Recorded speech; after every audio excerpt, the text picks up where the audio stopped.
Pleased to be joined once again by the head coach of the Trine Thunder football team, Troy Abbs. Coach, how are you? Doing great, thank you very much. How fun was it Saturday for your guys to run out onto Shive Field, Zollner Stadium, and play a home game? It was a lot of fun. You know, the kids have been waiting for it for a long time. We thought we were going to get one a little bit earlier, but things didn't work out. But was very pleased with the outcome, and the environment wasn't the same. There were a lot less people around, but you still had the excitement and the feeling that you get when you're playing at home, and I think our kids showed that on the field. Once again, your offense puts up 37 points, and I thought Manchester played hard. I thought they did some good things, but let's talk about the offensive side of the ball first. Zane Kirby goes down. Devontae Jones had an electrifying performance and really carried that running game after Kirby went down. He did, and you know, we've got a few different running backs that bring different skill sets to the table, and we're excited to see them compete this weekend and then in the spring. So Kirby goes down. You know, for a starting running back, it's always tough when you have a leg injury. How's his status, and is there any chance he could play this week? Oh, definitely. Okay. Just a little tweak, and you know, I think he'll be ready to go on Saturday. But Devontae came in, and really, you know, the way the coaching staff looked at, you know, the running back position going into week 1 against Adrian was we had a 1A and a 1B. Sure. You know, it really wasn't a starter and a backup. Right. Both of them are very, very talented, you know, and honestly in the Adrian game, they both averaged about the same number of yards a carry.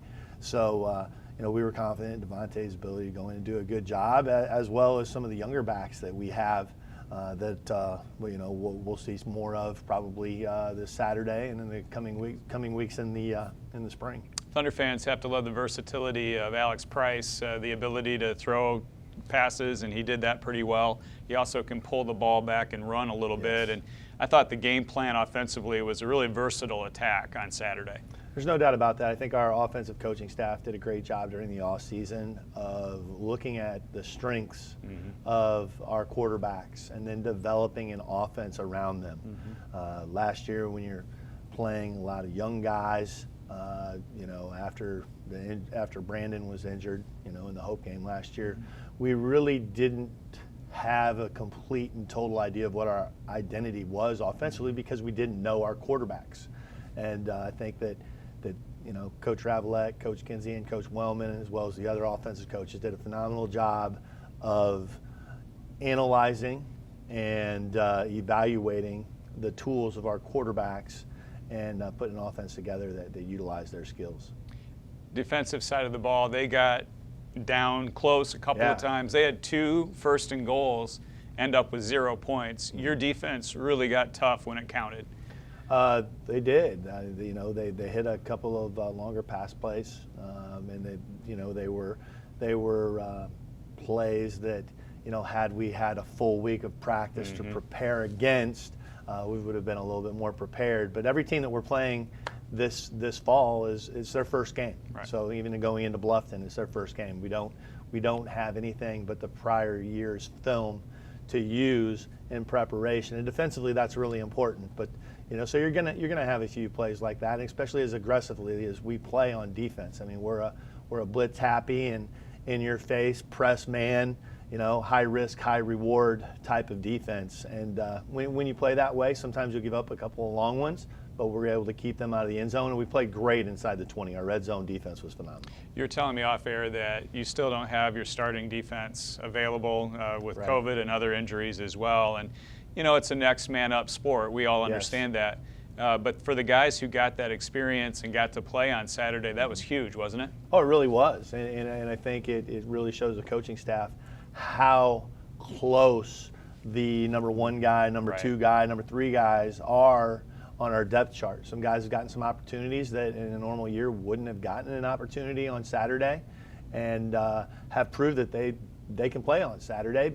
Obviously, with, you know, giving up 13.5 points defensively and scoring the oodles of points that we have offensively, we've been able to see as coaches how close different guys on our depth chart are to being great players on Saturday. My favorite thing about Saturday, I love it when you guys run out on the field. I think it's really fun. But throughout the entire game on the sideline, I saw guys locked in and supportive. on the field, I saw enthusiasm and excitement. There's a chemistry that I saw Saturday that I love to see on a football team. Just everybody bought in together as one group, and you could tell the kids were grateful for the chance to run around and play a football game. You could see it in their body language out on the field. No question, and especially to be at home. Yep.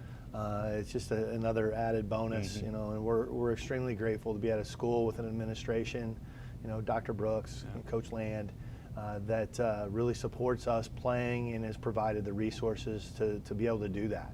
Yeah, John Milliken made an announcement that we were the only D3 football game in the country on Saturday. Yeah. That's pretty special.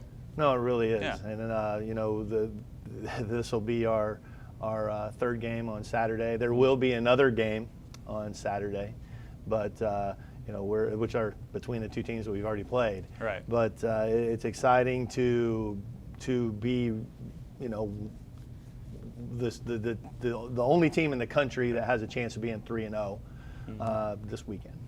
Last thing for Coach Abbs, Bluffton, I know you don't have film. We have a lot of fans that'll be watching. Can you give us any kind of a scouting report on what you're looking for in that game Saturday?